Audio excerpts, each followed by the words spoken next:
One thing that I focus on when I train my students is making sure that I try to avoid having overly grandiose expectations for them, while at the same time maintaining very strict and high standards when it comes to what I want people to achieve to get promoted at each rank and to assume a leadership position at the gym. So what do I mean by that? So when it comes to not having overwhelming expectations, not everybody is going to want to be a professional grappler. Not everyone is going to want to be at the school 5, 6, 7 days a week, training twice a day, right? That's a very small minority of people. Most people do care about technical improvement, but they're only going to be here about 2 or 3 times a week, and that's okay. When they're in the gym, I'm going to make sure that I'm focused on improving them as best I can, because that's most likely going to be a goal of theirs. They want to get better at jiu-jitsu, and it doesn't matter how much time that you spend in the gym. When you're in here and you're trying to improve, I'm going to focus on making you better. But ultimately, not everybody is going to want to be the person that just progresses the fastest and is going out and competing and doing all that sort of stuff. That's totally fine. Your jiu-jitsu journey is on you, not me. I can provide input and I can try to influence you in a direction that I think would be best for you, but ultimately it's your decision how hard you want to train, how many days you want to come to the school, and how seriously you want to take your technical improvement. Now, for those people that do want to be professional grapplers, I'm obviously going to do my best to assist them in that and make sure that I spend time not only making sure that they're improving technically, but that they're developing competitive strategies and making sure that they're closing all the holes in their game that might be exploited in competition. There is a little bit of a different approach with a hobbyist versus a competitor, potential pro grappler. But ultimately, I have the same standard for both of them when it comes to promotions and leadership positions at the school. I won't promote a blue belt faster than another blue belt to purple just because one of them competes and one of them doesn't. Now, the competitive experience will probably help that person make bigger technical improvements faster than the hobbyist blue belt, but it doesn't matter outside of,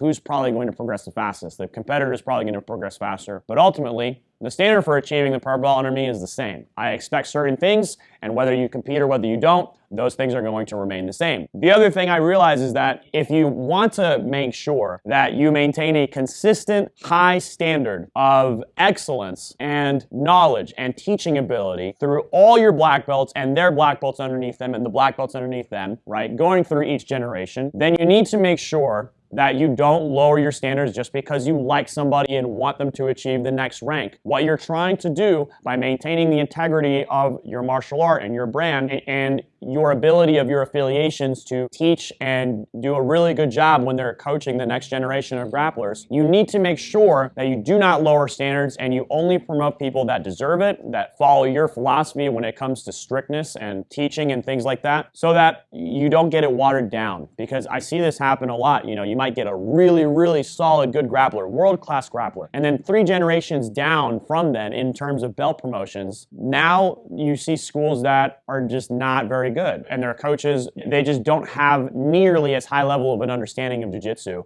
as the initial first generation of black belts that world-class grappler promoted. 3 generations down, it might be very different. So you have to maintain that philosophy of strictness, and you have to make sure that the people you promote understand your philosophy of strictness and that they're going to abide by it as well. I'm talking when you promote to the upper ranks, brown, black belt, etc., right around where people start sometimes wanting to form their own schools or teach their own students. You need to make sure that they understand that they can't water things down. And many instructors have started to take an approach where they maintain a high degree of influence over the students that are underneath them, making sure that, hey, we want to make sure that the skill level remains consistent and that you're only getting promoted to this rank if you meet these criteria.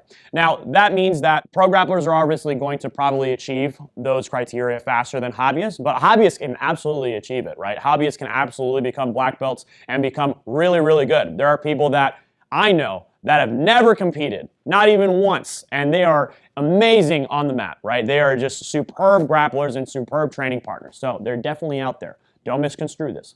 But not everybody is going to achieve the rank of black belt. Not everybody is even going to achieve the rank of purple and brown belt. Some people just won't achieve that level of technical proficiency.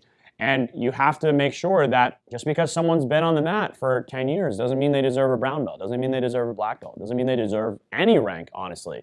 You need to make sure that they're actually improving, and you need to make sure that they represent that rank well, because ultimately your promotions are only as valuable as the worst person that you're willing to promote to that rank. And if you promote someone to a rank that doesn't deserve it, not only are they going to get imposter syndrome, deservedly so, because they don't deserve their rank, But the other people that you've promoted at that rank, well, they've just had the value of that rank devalued. You don't want that to happen, and you need to maintain that strictness when you're promoting. It's very, very important. You want to make sure that you protect the integrity of what you're trying to build with your students and your affiliations, and the integrity of the martial art in general. Thanks a lot for watching, guys. If you like this video, make sure you share it. Make sure you smash that thumbs up button. Comment below if there's something you want to expand upon, or if there's something you disagreed with what I said.